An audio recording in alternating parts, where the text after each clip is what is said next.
ಧಾರವಾಡದ ಹೊಸ ಬಸ್ ನಿಲ್ದಾಣ ಹತ್ತಿರ ಇರುವ ಶ್ರೀ ಗಣೇಶ ಮಂದಿರದಿಂದ ಪ್ರಾರಂಭವಾದಂತಹ ಪಾದಯಾತ್ರೆಯು ಕೃಷಿ ವಿಶ್ವವಿದ್ಯಾಲಯ, ಏರ್ಟೆಕ್, ನರೇಂದ್ರ ಮಂಗಳಗಟ್ಟಿ ಮಾರ್ಗವಾಗಿ ಶ್ರೀ ಕುರುಬಗಟ್ಟಿ ಹನುಮಂತ ದೇವಸ್ಥಾನ ಮಧ್ಯಾಹ್ನ ತಲುಪಿ ಶಾಸ್ತ್ರೋಕ್ತವಾಗಿ ಪೂಜೆ, ಅಭಿಷೇಕ, ಶ್ರೀರಾಮ ಸ್ತೋತ್ರ, ವಿಷ್ಣು ಸಹಸ್ರನಾಮ, ಹನುಮಾನ ಚಾಲಿಸ ಆರತಿ, ಮಂತ್ರ, ಪುಷ್ಪ ಪಠಿಸಿ ಮಹಾಪ್ರಸಾದ ಮೂಲಕ ಪಾದಯಾತ್ರೆ ಕಾರ್ಯಕ್ರಮ ಅಂತ್ಯಗೊಂಡಿತು. ಇನ್ನು ದತ್ತ ಪಾದಯಾತ್ರೆಯ ಸಂಸ್ಥಾಪಕ ಅಧ್ಯಕ್ಷರಾದ ಆನಂದ್ ಕುಲಕರ್ಣಿ ನೇತೃತ್ವವನ್ನು ವಹಿಸಿದ್ದರು. 9 ಮಹಿಳೆಯರು ಹಾಗೂ ಪುರುಷರು ಸೇರಿದಂತೆ ಒಟ್ಟು 35 ಭಕ್ತರು ಭಾಗವಹಿಸಿದ್ದರು. ದಾರಿ ಉದ್ದಕ್ಕೂ ರಾಮನಾಮ ಹನುಮನ ಭಜನೆ ಮಾಡುತ್ತಾ ಕುರುಬಗಟ್ಟಿಗೆ ತಲುಪಿತು.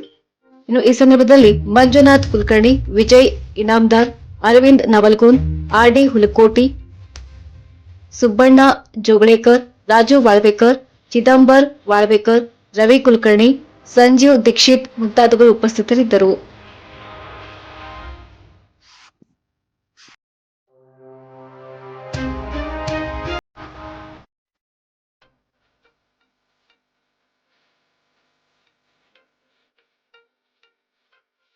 Jai Ram, Jai Ram, Jai Jai Ram.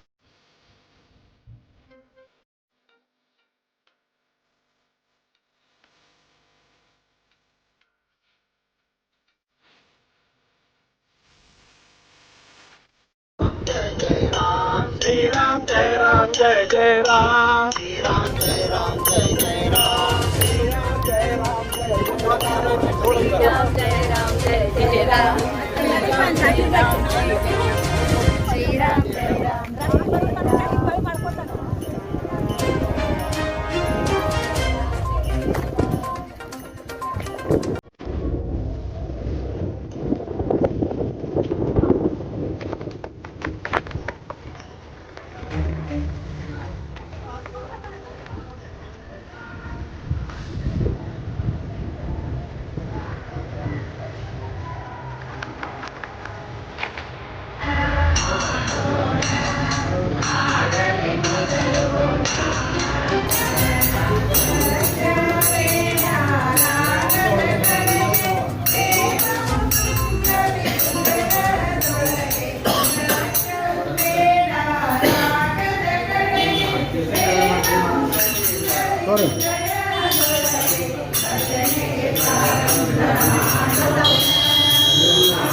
Doctor?